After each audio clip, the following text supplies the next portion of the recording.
PH app. Pwede itong i-download mula sa Apple App Store o sa Google Play Store. Gumawa ng account. Ilagay ang email address, valid mobile number, pagkatapos ay makakatanggap ka ng one-time code sa iyong email. Gamitin ang code sa eGov app para sa verification ng iyong account at ng mga impormasyong ibinigay. Congratulations!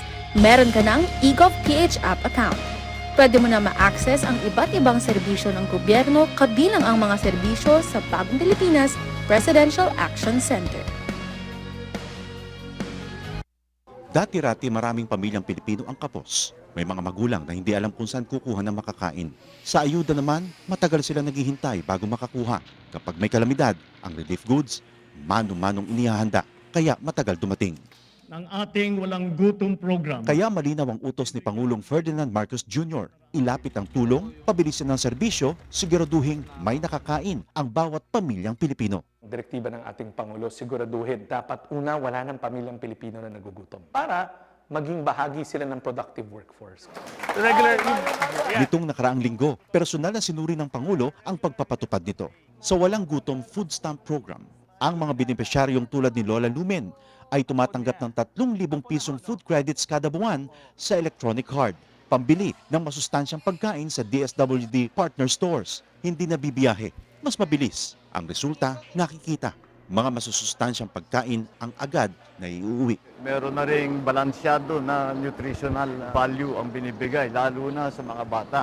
Sa 4Ps o Pantawid Pamilyang Pilipino program, pinadali na rin ang pagkuha ng ayuda. Kung dati oras ang ginugugol sa biyahe, ngayon, nasa cellphone na. Mas diretso, mas sigurado. These are the underserved areas. Walang branch ng bangko. Lahat ginagawa natin para maging madali para sa kanila, makuha nila yung mga cash benefit nila. Sa oras naman ng sakuna, mas mabilis na rin ang responde dahil sa mas maayos sa paghahanda at mass production ng relief goods. Kung dati ilang araw ang hinihintay, ngayon, sa loob na lang ng ilang oras, na ipadadala na ang tulong. Ito ang malinaw na resulta. Mas mabilis sa serbisyo, mas malapit sa tao, at mas nararamdaman sa araw-araw. Sa buong bansa, tuloy-tuloy ang trabaho. Isa-isang inaayos sa mga bagay na magpapagaan sa buhay ng mga Pilipino dahil walang Pilipino ang dapat magutom, mapabayaan, walang maiiwan. Salamat. Ito ang Presidential Broadcast Service. Radyo Pilipinas. Radyo Publiko ng Bagong Pilipinas para sa Bagong Pilipino. Naghahatid ng mahahalagang balita at impormasyon na guugnay ng pamahalaan sa sambayanan. Tulay sa himpapawid ng serbisyo publiko. Radyo Pilipinas. Radyo Publiko. Ang boses ng Pangulo. Sa Mega Manila, 738. Radyo Pilipinas. Radyo Publiko.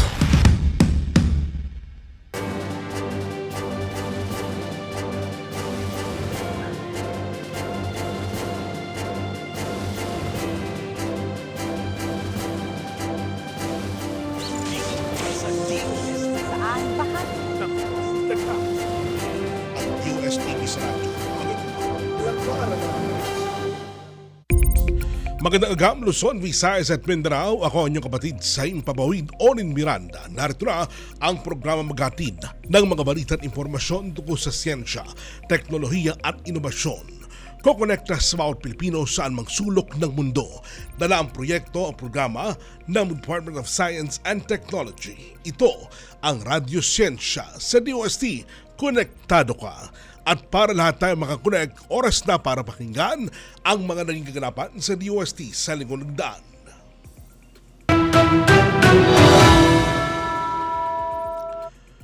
Noong Lunes, May 4, 2026, ang Department of Science and Technology ay pumirma ng kasunduan o Memorandum of Understanding kasama ang Land Bank of the Philippines. Sa kasunduang ito, ang mga DOST-assisted enterprises ay mapapadali ang access sa lending program ng Land Bank. Ang kanilang pondong mahihiram ay kanilang gagamitin sa pag-scale up ng kanilang mga operasyon at pagpapabuti ng produksyon. Sa pares na araw, nagkaroon ng courtesy visits ang kalihim ng DOST si Ginoong Christoph Bauet, ang Resident Representative ng United Nations Development Program o UNDP in the Philippines. Kanilang pinag-usapan ang patuloy na ugnayan ng DOST at UNDP, lalo na sa mga maparating pang proyekto at plano para sa Pilipinas ng dalawang institusyon. Noong Martes, May 5, naimbitahan ng ating kalihim sa Inoblasyon UP Innovation Summit 2026.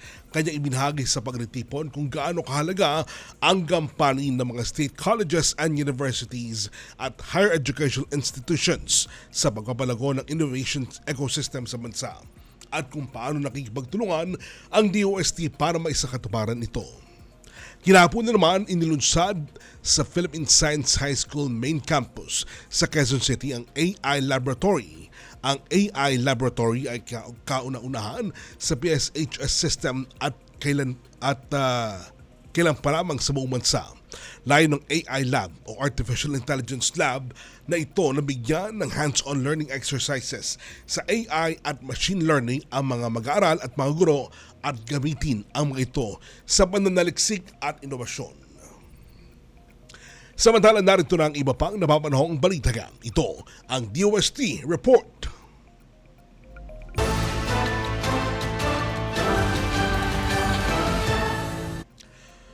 Kauna-unahang AI laboratory sa PSHS system inilunsad na para sa mga estudyante.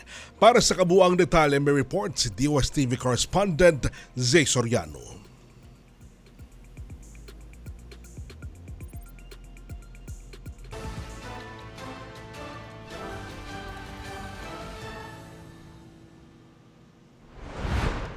Opisyal nang inilunsad ang AI Laboratory sa Philippine Science High School o PSHS main campus. Ang layunin ng laboratoryong ito ay hindi lang para turuan ng mga estudyante na matuto ng AI, kung hindi para na rin sila mismo ang bubuo ng mga susunod na AI technologies. Ginanap ang launching nitong May 5, 2026 na dinaluhan ng mga educators, tech leaders at iba't ibang media sa bansa. Itinuturing itong kauna-unahang AI laboratory sa buong PSHS system at isa sa iilan pa lang sa buong Pilipinas.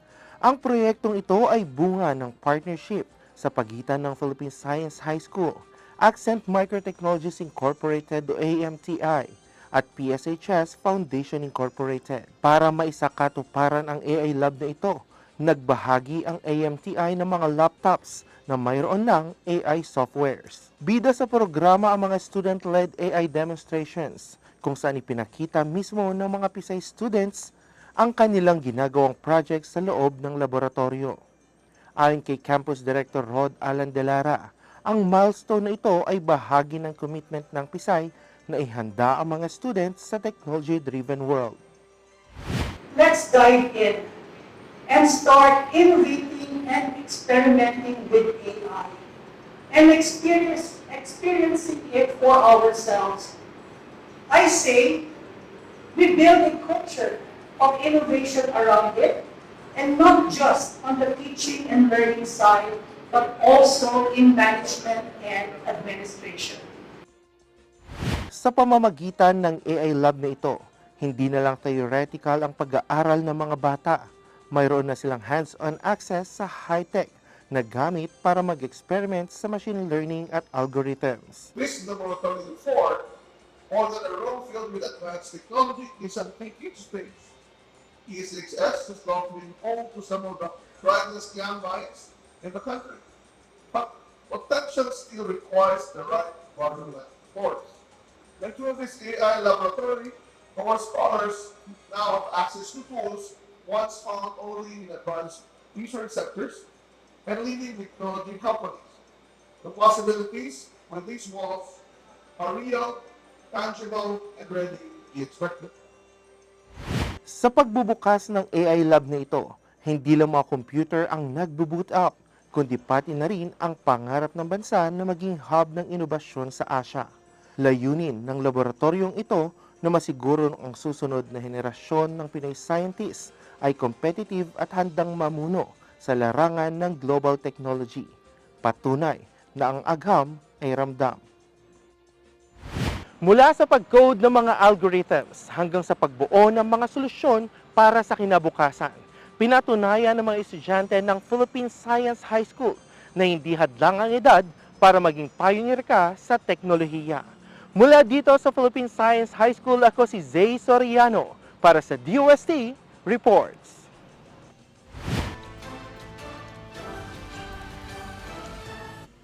Upang masiguro ng mga teknolohiyang gawang Pinoy ay hindi lamang basta makabago, kundi pasado rin sa international standards, inilunsad ang PhyTest, isang technology validation system na bunga ng pagtutulungan ng DOST at CHED.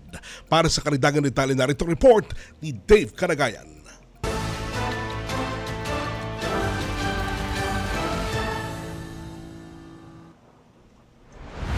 Isa ka bang estudyante, mananaliksik o inventor na naghahanap ng Testing and Validation Center para sa inyong mga makabagong teknolohiya at inobasyon?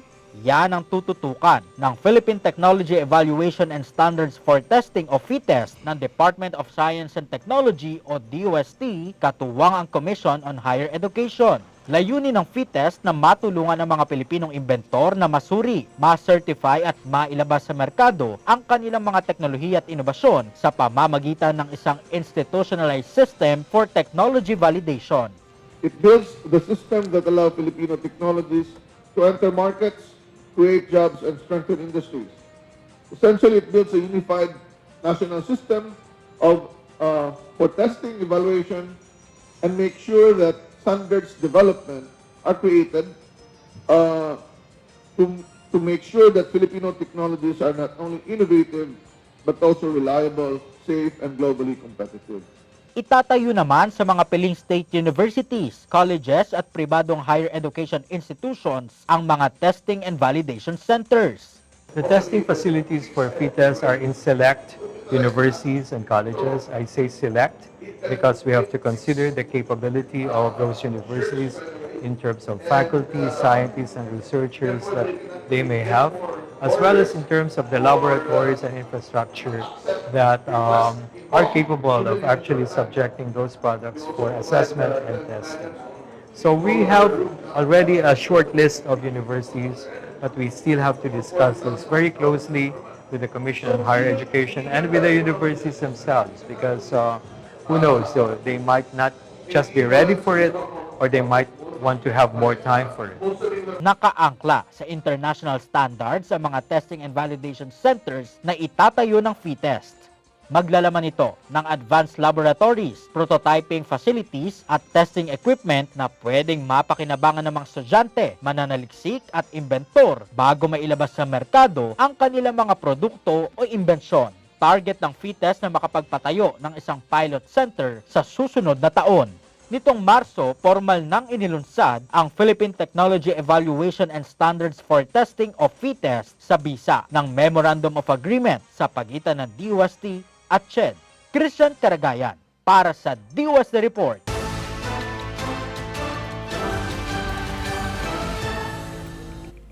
Mga kakunek, pag-uusapan naman natin ngayong araw kung paano nagiging Green City of the South ang Camarines Sur. Tutok lang, magbabalik agad ang Radyo Siyensya. Sa DOST, konektado ka. Pinaplano mo na ba ang susunod mong bakasyon? Bakit hindi mo subukang pasyalan ang mga karatig bansa ng Pilipinas dito sa Southeast Asia?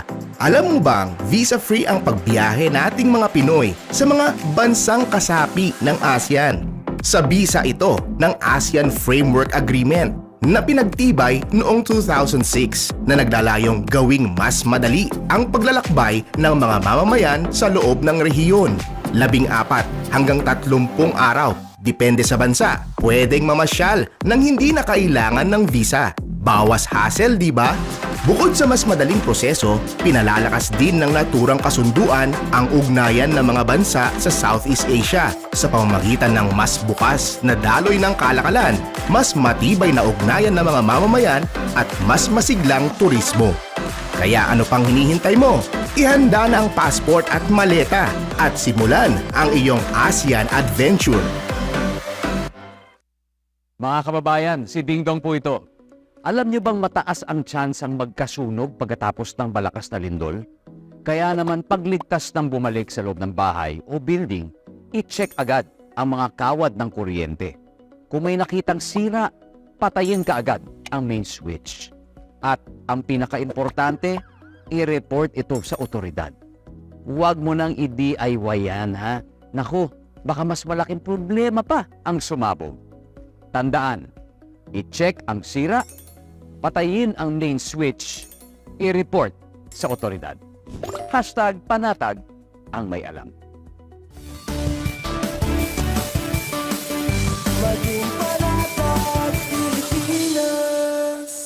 Radyo Siyensya sa DOST. Konektado ka dito sa Radyo Pilipinas. Nagbabalik po ang Radyo Siyensya. Ito na ang ating kwentong SNT.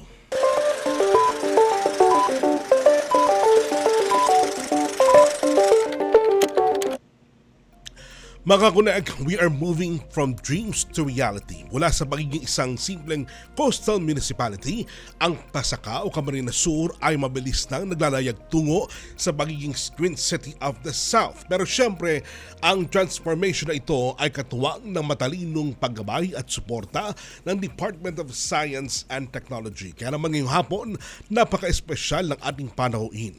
He is the man behind the regional strategy, ang architect ng iStart program sa ating reyon. Makasama natin ang Regional Director of the UST Bicol Region at ang Project Leader na si Mr. Romel R. Serrano. Magandang gabi, Director Romel. Magandang hapon po sa iyo, Sir Onin, at sa lahat po ng taga-subaybay ng Radyo Siyensya. Ayan. Director Romel, para sa dagdag kaalaman ng ating mga tagapakinig, ano ba itong project o goal natin na progressing Pasacao from Coastal Gateway to Green City of the South? Sir Onin, ang DOST Bicol po ay kaisa ng LGU Pasacao sa pagbuo ng matibay na pundasyon para po sa vision nito na maging isang green city. Layunin namin na tiyakin na ang mga hakbang po tungo sa pag-unlad ay nakabase po sa siyensya, teknolohiya or STI. Andyan po ang iba't ibang programa ng DOST na nakadisenyo para sa iba't ibang aspeto ng komunidad. Una po dito ang iStart. Bilang regional pilot municipality mula pa po noong 2021. Ang Pasacao po, Camarines Sur, ay katuwang namin sa paggawa ng STI-based development plans. Kabilang dito ang modernisasyon gamit ang e-governance. Sa tulong po ng Camarines Sur Polytechnic College at ang pag-upgrade ng mga pasilidad po gaya ng Green Municipal Hall. Andiyan naman po, Sir Onin, ang ating Community Empowerment through Science and Technology o CEST na nakatuon pa rin po sa pagpapalakas ng mga grassroots at GIDA communities. Halimbawa po nito ang Water Desalination Facility sa Barangay Tinalmud at ang pamamahagi po ng Portasols, solar drying trays para sa ating mga magsasaka at mangingisda. Ang inaasahan naman po natin sa Smart and Sustainable Communities Program or SSCP ay matutukan po nito ang urban livability. Ang kaibahan po nito sa iStart ay mas focus ito, Sir Onin, no? Mas focus tayo sa integrasyon na talaga ang smart technology sa ating mga komunidad.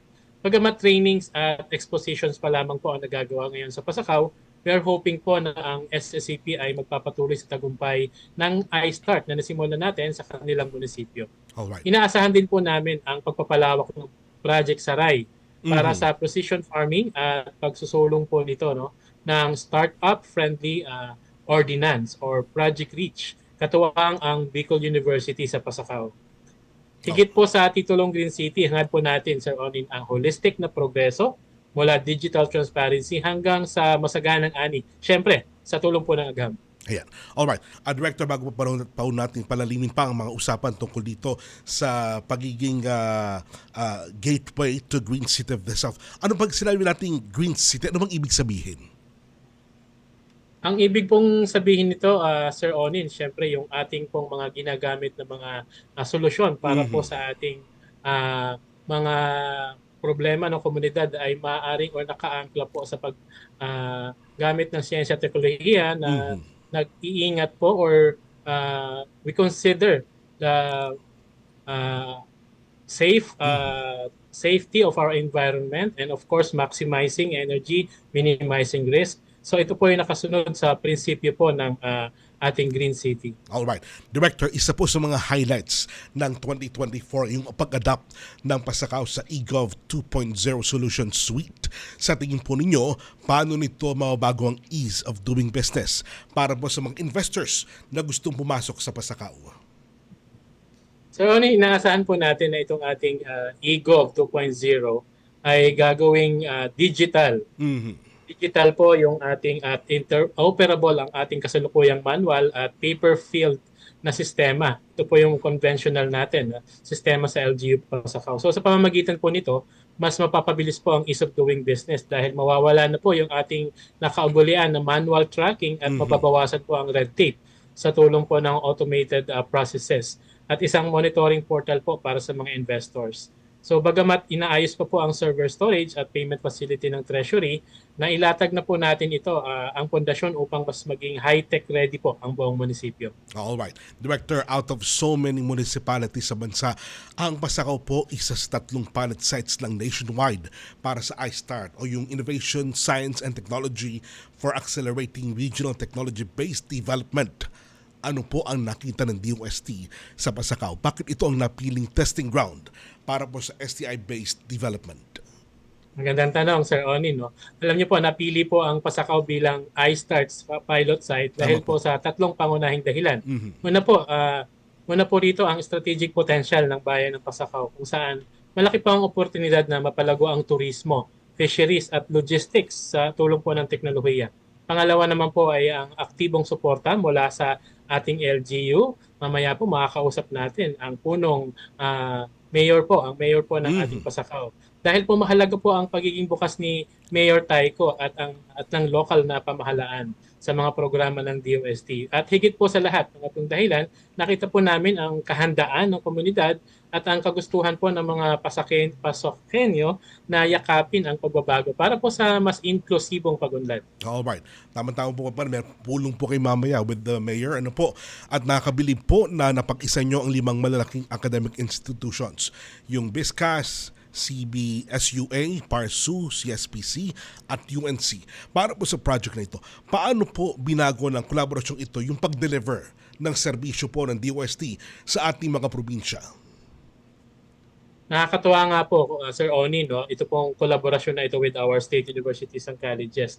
Ang pakikipagtulungan po natin ito sa mga SUCs ay naglalayong bumuo ng isang regional network para sa mas epektibong serbisyo. Sa halip po na one size fits all, ginagamit po natin ang iba't iba po nilang expertise mula po sa iba't ibang SUC. Katulad po ng Partido State University na nakatulong natin para sa baseline study sa fish processing. No? Ito po ang kanilang expertise. Ang CSPC naman po ay para sa e-governance at ang Central Bicol State University naman of Agriculture para sa rehabilitasyon ng riverbanks gamit ang bioengineered mangrove vetiver. At ang Bicol State College of Applied Sciences and Technology or BISCAS naman po para sa Green Building Certification ng bagong municipal hall. Sila rin po ang ating katuwang sa mga capacity building at training sessions upang matiyak po na maayos at nagagamit ang mga benepisyo ng ating mga teknolohiya para sa kanilang kabuhayan. Alright. Ang Pasakaw Green Municipal Hall, sir, hindi lang po basta gusali. It's a smart infrastructure. Ano po? Paano po ito magsisilbing model para ho sa ibang mga LGU sa Bicol na nangangarap din po maging smart and sustainable city? Tama ka dyan, Sir Onin Molino. Unang-una, ang ating Green Municipal Hall ay hindi lamang disenyo, kundi di lang siya designed for climate resilience. Ang pinaka-purpose natin dito ay maging ehemplo ng innovation at green initiatives. Naniniwala po kasi tayo na dapat ang LGU mismo ang nangunguna sa pag-adapt ng mga teknolohiya, kagaya po ng solar power upang mabawasan ang ating pagdepende sa mahal at kung minsan ay unstable na supply ng kuryente. Kung gusto po nating magsilbing living proof at success story ang munisipyo, ito po yung kailangan natin gawin. No? Sa pamamagitan po ng impact assessment, maipapakita natin, Sir Oni, na ang mga green building technologies ay nagre-resulta sa mas mababang bayarin sa kuryente at tubig. Higit po sa lahat, ang pagiging green ay tungkol sa pagbawas, kapagit ko nga po kanina, ng pressure sa ating natural resources, considering po yung positive impact po nito sa environment na sana po ay mag-inspire sa ating mga mamamayan at karatig bayan na gumawa rin ng kaparehong hakbang. Director, may init pa po ang inauguration ng water desalination facility sa Tinalmud last April. Sa technical side, gaano po kalaki ang naitulong ng reverse osmosis technology para po masolusyonan yung matagal ng problema sa matayam o maalat na tubig doon? Napakaganda po pagkakataon na nabigyan po ako ng ng opportunity na masamahan po mismo si Mayor Tyco para pa i-turn over itong facility nito. Yes, sir. Malaking tulong kasi, Sir Ronnie, no, ang bagong inaugurated na water desalination facility sa Barangay Tinalbod. So pumunta po kami noong April 16. Sa pamamagitan po kasi ng reverse osmosis, mas magiging abot kamay na ng mga residente ang malinis at ligtas na tubig inumin, no? Pagamat nga po sinalanta ng bagyong Christine noong 2024 ang construction nito, naging matagumpay naman po ang pagpapatuloy at pagbubukas finally nito ngayong 2026 dahil sa pakikipagtulungan na rin po nga po ng LGU. Ngayon, hindi na kailangan tumawid pa, Sir Oni, ng dagat at gumastos po ng 40 hanggang 65 pesos Tama ngayon po. ng ating mga kababayan para lang po sa inuming tubig. Na nakakatulong na po ito ngayon para maging self-sufficient pa ang ating barangay. Ibig sabihin, so hindi na kayo kailangang bumili pa ng mga galong-galong tubig. Ano po, dahil sa magitan ng pagbukas na ng gripo, tamang-tama at kumaga ay malinis na ang tubig na Yes, saka may kamahalan, Sir Oni, no? Yes, sir. Medyo may distansya po kasi pinagkukunan nila dati ng tubig. Mahal nga yun, sir, kasi dito lang mang sa Metro Manila at sa karating probinsya, mga nasa 25 to 35 ang halaga ng tubig. Pero tama-tama yan, sir, no? At sa inyong lugar ay libre na ang malinis na tubig sa mga magitan ng ganyang proyekto. Sa mga magitan naman po ng Project Saray at Solar Powered Irrigation, hindi na lang basta tsamba yung pagtanim po ng mga magsasaka. Paano po natin sila tinutulungan na maging climate resilient gamit ang satellite data? Itaran po, tama ka, Sir Oni, na isa pang pinakabagong flagship program ng DOST kung saan tumutulong po tayo sa ating mga magsasakan. Sa pamamagitan po kasi ng Project Saray, gagamit tayo ng satellite data para ma-monitor ang kalusugan ng mga pananim at matukoy kung kailangan pa po ba ng tubig o abono nang hindi na kailangang puntahan ng isa-isa pa ang mga bukid.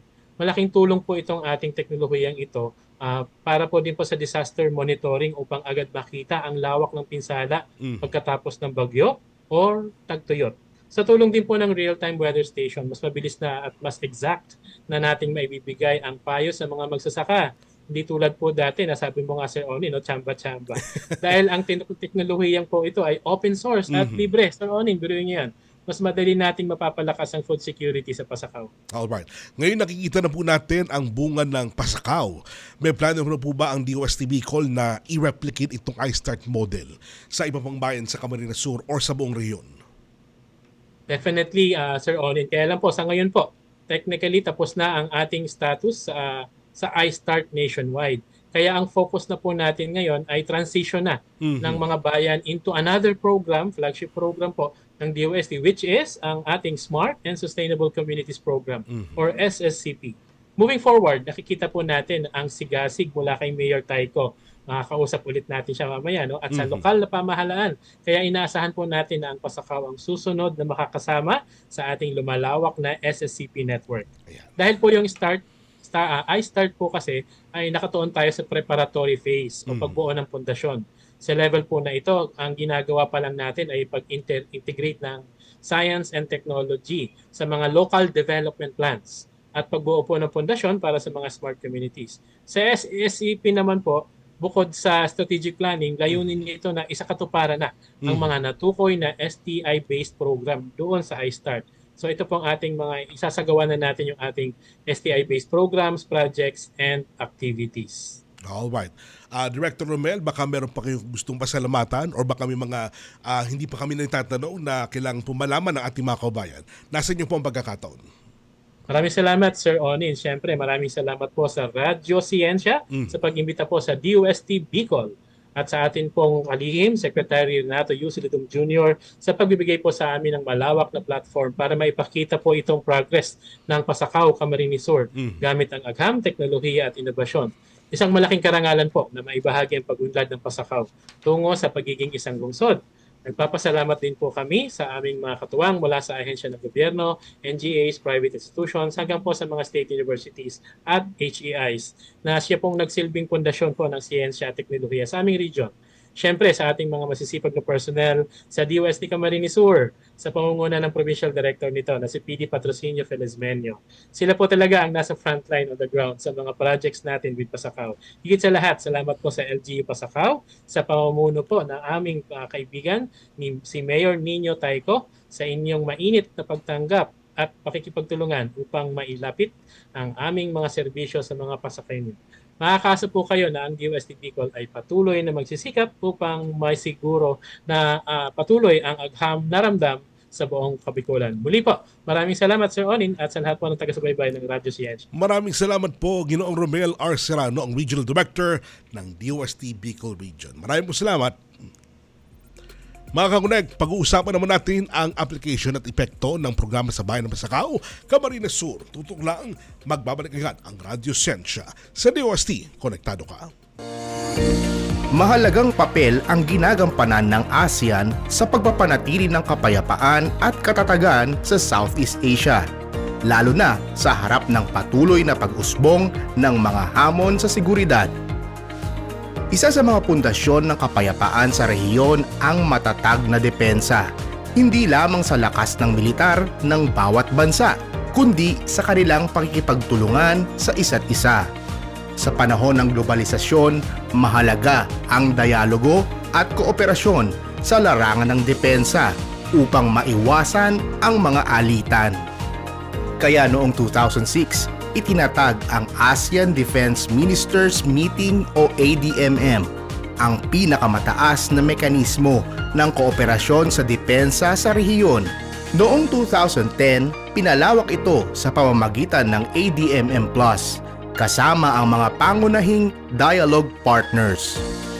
Sa pamamagitan nito, pinalalakas ng ASEAN ang pagtitiwala at pagtutulungan ng mga kasaping bansa. Kabilang dito ang pagsasanib puwersa pagdating sa military exercises, palitan ng impormasyon at koordinadong pagtugon sa mga banta, kabilang ang cybersecurity, gayon din ang maritime disputes, kasama dyan ang usapin sa South China Sea. Higit pa sa seguridad, nagbubukas din ito ng daan tungo sa pag-unlad ng ekonomiya, dahil ang isang ligtas na rehiyon ay umaakit ng pamumuhunan at nagpapalakas ng kalakalan. At sa pangunguna ng Pilipinas sa ASEAN 2026, muling binigyang diin ang importansya ng mapayapang pakikipag-ugnayan.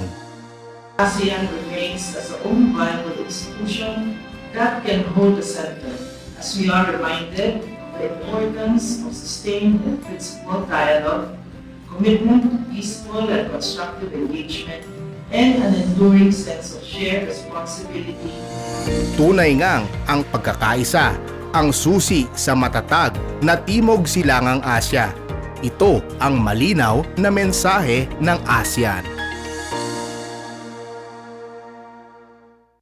Radyo Scientia sa DOST. Konektado ka dito sa Radyo Pilipinas. Nagbabalik po ang Radyo Scientia sa DOST. Konektado ka. Mga kakunek, sa puntong ito bibigyan po naman natin ng isang leader na naging katuwang ng mamamayan para maglayag ang Pasakaw mula sa pagiging isang simpleng coastal town patungo sa isang modernong smart at green city. Dahil hindi po biro ang maging piloto ng ganito kalaking transformation. Kaya naman katuwang ni DOST, pinatunayan niya ng political will kapag hinaluan ng siyensya at teknolohiya ay nagbubunga ng tunay na kaginawaan para sa bawat Pasakenyo. Kaya naman makakasama natin ang Mayor ng Municipality of Pasakaw, ang ating partner in Science and Innovation, Honorable Mayor Nino A. Tayco. Magandang hanggang po, Mayor. Magandang hapon po, Sir Onin, Yes, sir. at sa lahat po na sumusubaybay sa Radyo Scientia at sa DOST family, magandang hapon po sa inyong lahat. Alam niyo po, Mayor, ang pangalan ko'y Nino rin. Kaya lang medyo malaki ako kaya ang Nino ay binaligtad. But anyway, Mayor, ang Pasakaw po kilala bilang summer capital of Camp Sur dahil po sa ating mga beaches. Pero ngayon, we are branding Pasakaw as the green city of the South. Gaano po kahalaga ang role ng science and technology sa vision nyo ito para sa inyong bayan? Sobra pong napakalaking halaga Actually po, sa lahat ng transformation po natin sa development, talagang ang siyensya at teknolohiya ay nagsisilbi pong backbone ng local government unit. Ano po, lalong-lalo na sa amin, kami po ay nangangarap from Marine Gateway to the Green City of the South. So mas kailangan po natin palakasin, pabilisin, lalong-lalo na po yung mga serbisyo para sa mga tao, sa komunidad, sa pamamagitan po na sa tulong po ng siyensya at teknolohiya. At kami din dito po talagang natutuwa po kami sa DOST Bicol, DOST family na talaga pong nandoon po na nakaalalay sa amin ano po para po sa pangarap namin na ito na mangyari sa aming bayan. And dahil sa iStart program po, Sir Onin, ay nagkaroon kami, kumbaga naging angkop na po, meron na kaming shared vision para po sa kaayusan at sa development ng bayan ng Pasakaw na talagang dadalhin ng tulong ng siyensya at teknolohiya para po dito sa aming bayan. Mayor, nung pong unang ipasok ang mga DOST initiatives, halimbawa po ng iStart noong 2021, ano po naging reaksyon ng mga Pasakenyos? Mahirap ba silang kumbinsihin na yakapin or mag-adapt ng mga bagong teknolohiya? Unang-una po, syempre may agam-agam, may mga tanong sa sarili. Ano po, kasi alam naman natin yung kasanayan ng mga tao dito po sa amin, makalumang kasanayan na dating kinasanayan. So ngayon po, meron tayong panibagong programa ng iStart. Ano po, sa tulong din po ng ating mga partner institution, ano po, State University, na dadalhin po dito sa bayan ng Pasakaw. Kaya yung agam-agam nila po, in the long run, ano po, yung habang tumatakbo yung programa ng iStart, ay nakita nila po kung gaano kalaking tulong po sa amin na mas mapagaan po yung karaniwang gawain nila, mas mapadali, lalong-lalo na po dito sa sektor namin kasi yung industry po din namin dito is agriculture, farming, and fishery. So naramdaman po ng mga tao kung ano ang kahalagahan ng siyensya, lalong-lalo na po ang mga teknolohiya na talagang kailangan natin, lalong-lalo na po dito ngayon sa makabagong panahon. Kaya natutuwa po kami, Sir Onin, na nandito yung iStart program na gumawa ng malaking pagbabago. Ano po, malaking tulong sa amin para maabot po namin ang pangarap namin. Siyempre, of course po, sa tulong po ng mga teknolohiya na dinadala po ng DOST. Nako, tamang-tama po talaga, Mayor. Pero isa po sa mga programa sa inyong lugar, yung Water Desalination Facility sa Barangay Tinalmud. Ano po bang ibig sabihin o benepisyo nito para sa mga ordinaryong pamilya roon na dati-dati kailangan pong bumili ng mahal na tubig? Yes po, Sir Onin. Unang-una po, parang nagtatanong sila, yung lalong-lalo na yung mga taga-barangay Tinalmud, ano ba yung water desalination facility? At nalaman nila po, at ngayon operational na po yun sa tulong po ng DOST Bicol. Talaga po, naramdaman nila ang benepisyo, lalong-lalo na dito po sa bayan ng Pasakaw. Nagkaroon po ng pagkakataon at oportunidad ang mga taga-coastal barangay namin po para sa isang ligtas at malinis na inumin tubig na nandoon lang po sa ating lugar. Na nung panahon, sa totoo lang po, ang kanilang inuming tubig galing pa sa spring or deep well na hindi pa sigurado po na malinis at safe para po sa pamilya nila. Ngayon, sigurado na po ang malinis na tubig. At compare po before, na bibili pa po yung mga taga-coastal ng Tinalmud sa bayan ng Pasakaw, magta-travel pa po ng bangka, pupunta pa dito. Kaya inaabot po, as mentioned po ng ating regional director, na around 45 to 65 pesos na po yung isang galon ng tubig. So ngayon dito po, abot kamay na po ang presyo. Ano po? Kasi sa ngayon po, meron din tayo pong operational expenses na ginagastos dito. Ano po? Nagpapatakbo po tayo ng isang generator kasi hindi pa po maayos ang supply ng kuryente. So pag meron na po yun, meron na tayong supply ng kuryente, then plano pa din po natin, Sir Onin, na after 1 year, yung operation po ng Water Desalination Facility ay ibibigay po natin sa Barangay Tinalmud. Ano po? So magkakaroon na sila ng economic enterprise, nakatulong na po tayo, hindi lang po, Sir Onin, sa Barangay Tinalmud, maging mga karatig barangay po na kostalis ng bayan ng Libmanan at Aklan Barangay ay nakikinabang na po ng napakalaking programa at benepisyo sa amin. Sobrang tulong po sa coastal GIDA area po kami nagkaroon ng maayos, malinis at ligtas na inuming tubig. So iyan po, nagkaroon po tayo ng pagkakataon na benepisyo sa pamilya, sa karatig barangay. Magkakaroon pa ng pagkakataon na magkaroon ng economic enterprise for the first time, I think, Sir Onin, yung barangay Tinalmo dahil po sa water desalination facility na dinala sa amin dito po. Palagi ko na napakaraming mga tao ang mga nagpapasalamat po sa DOST at sa inyo pong pangunguna diyan po sa lokal na pamahalaan. Meron din po deployment ng Porta Sol Trace at Project Saray para sa ating mga magsaka at mangingisda. Paano po nabago naman na magamit na ito yung kanilang kita o income sa pang-araw-araw? Tuwang-tuwa po. Unang-una po sa Porta Sola Trace natin po, Sir Onin. Tuwang-tuwa po yung mga fisher folk natin na nanggagaling sa Kalibayan, Kagibang, Compra, and Bidlayo Fisher Folk Association dahil nagkaroon po sila ngayon ng production na malinis at di kalidad na quality na dried fish. Ano po? Yung Porta Sol Trace po ay talagang nakatulong para maging di kalidad po yung production nila at naibebenta ng maayos sa merkado na sa tamang presyo. Ano po?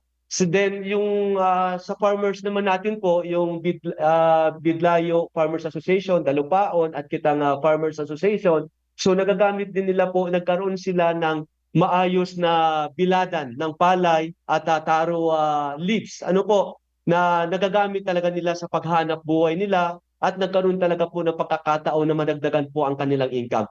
Meron lang pong napaabot sa atin na yung drying process natin medyo hindi na-reach yung expected nila. So I think dahil po sa inobasyon at pag-aaral pa ng DOST, mas mapapaganda at may improve po yung Porta Sol Trace na binigay po sa ating mga farmers at fisher folks dito sa bayan ng Pasakaw. At yung Project Saray naman, Sir Onin, talagang tama-tama to. Wala nang tsamba. Wala nang patsamba-tsamba. Ano po?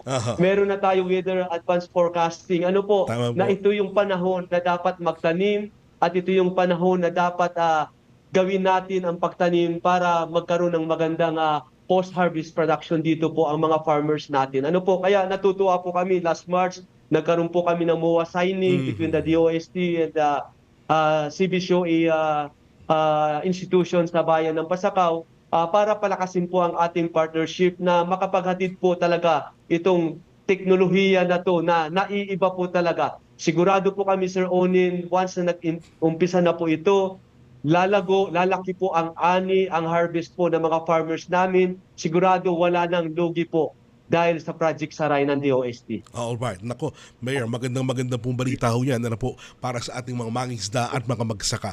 Pero sir, malaking tulong din po ang Starbucks sa mga schools bilang ama ng bayan. Paano po ninyo nakikita ang epekto nito sa pag-aaral ho ng ating mga kabataan, lalo na yung mga nasa malalayong lugar? Sobrang tuwa po, sobrang saya nila po. May mga nakakausap ako sa Antipolo Integrated School at sa Sinalmod National High School na mga recipient or beneficiary po ng Starbucks project natin ng DOST. Sabi nila, Mayor, hindi na kami naiiwan.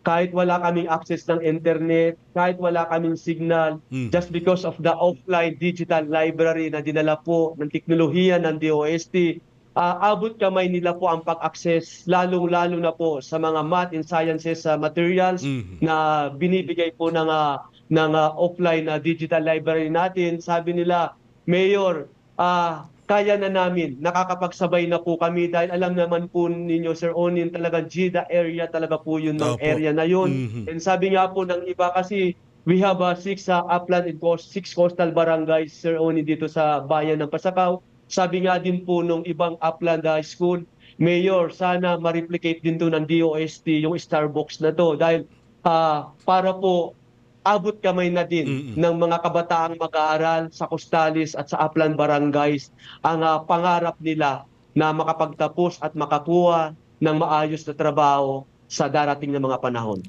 Sir Onin. Sir, ongoing yung construction ng Green Municipal Hall. Bukod po sa pagiging climate resilient, paano ba nito mapapabilis ang serbisyo publiko para sa mga Pasakenyos? Unang-una po, aside sa climate adaptive and climate resilient tayo, Sir Onin, nandito na kami. One-stop shop na po kami.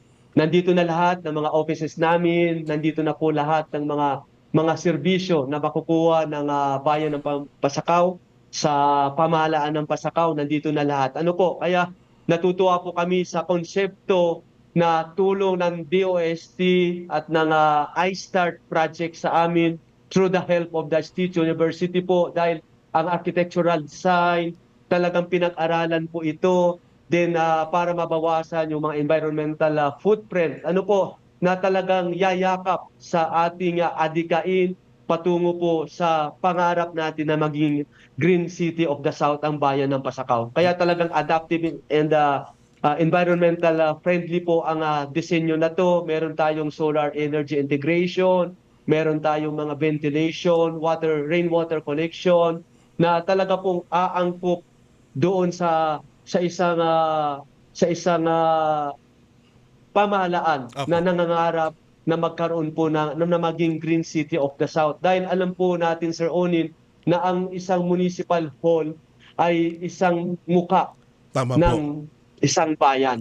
Kaya yun po yun, Sir Onin. Kaya natutuwa po ako dito sa aming municipal green building na I think this is the first time municipal green building in the Bicol region, if I am not mistaken po, Sir Onin. And especially sa probinsya ng Camarines Sur, kami yata po ang first time na magkaroon ng municipal green building sa tulong po yung konsepto ng iStart project po ng DOST. At dahil, sir, Green City na ang Green City of the South na ang Pasakaw. Ngayong digital na po yung ating mga business at building permits. Ano po ang feedback ng ating mga local entrepreneurs? So malaking impact po ito, Sir Onin. Una-una po, mas mapapabilis ang transaction. Mas mapapadali. Lalong-lalo na po yung mga negosyante dito, mag-a-apply ng business permit, building permit. Ano po, talagang mas mapapadali kumpara po sa dating nakagawian natin, yung mga araw na nasasayang. Ang mga negosyante po kasi ayaw masayang yung oras nila, yung panahon nila. Ano po, so dahil sa eGov solutions natin, katulong po ang State University, ano po, ng iStart, ay malaking tulong, mas mapabilis, mas maging epesyente ang serbisyo ng bayan ng Pasakaw. Paperless na tayo, yung ease of doing business natin po, yung anti-red tape campaign natin, talagang maaalis na po lahat yun. Kaya sa tingin ko po, Sir Onin, talagang lalakas po ang hanap buhay, lalakas ang negosyo. Once na maraming investors ang dumating, dahil nakikita nila ang indication namin as being a business-friendly municipality, maraming mai-encourage tayong negosyo, patungo sa kabila po nun, patungo po yun sa pag-asenso ng bayan ng Pasakaw at magkakaroon po ng maraming job opportunity para po sa Pasakenyo. Yun po ang dadalhin sa amin ng eGov program dito po sa amin, Sir Onin. Maraming salamat po, Mayor Nino Tyco ng Municipality ng Pasakaw, Camarines Sur, sa oras na ipinagkaloob niyo po sa amin. Maraming salamat po hanggang sa mga susunod na pagkakataon po ulit. Maraming salamat po, Sir Onin. Diyos mabalos po. Salamat po sa DOST family. Mabalos po. Mabuhay po kayo, mga kaibigan. Si Mayor Nino Tyco ng Pasakaw, Camarines Sur ang ating pong nakapanayam. Mga kakunak, oras na para naman ating alamin kung ano ang makaganapan ng ating kalihim sa mga susunod na araw. Sa darating na Lunes, magkakaroon ng isang webinar na papangunahan ng PCARD na may pamagat na Flux Tech Philippines, Applications of Carbon Flux Monitoring for Research and Development. Makapanood ito sa Facebook Live ng DOST PCARD Facebook page. Ang DOST ITDI naman may paparating na training course sa Laboratory Quality Management System on PNS ISO IEC 17025-2017 sa May 12 hanggang 13. Ito'y isang awareness training tungkol sa nasabing international standard. Sa pares na araw, ang DOST FNRI din ay mayroong online training on meal management and safe food handling para sa ating mga DepEd canteen operators. Ang DOST PNRI naman magkakaroon ng hands-on training sa May 15 tungkol sa principles of nuclear power plant operations. Tatalakayin dito nuclear power plant engineering, reactor physics at operational profiles and safety. Maraming salamat po mga kagunak. Yan po ang naging kabuuan ng ating pong programa. Muli niyo po kaming samahan sa susunod na Biyernes alas 3 hanggang alas 4 ng hapon dito sa Radyo Pilipinas. Sabay niyo mo mapanood sa TV Plus Channel 3 at For the Bucks Channels 45 to 49. Muli po, ako inyong kapatid sa Imbabawid, Onin Miranda.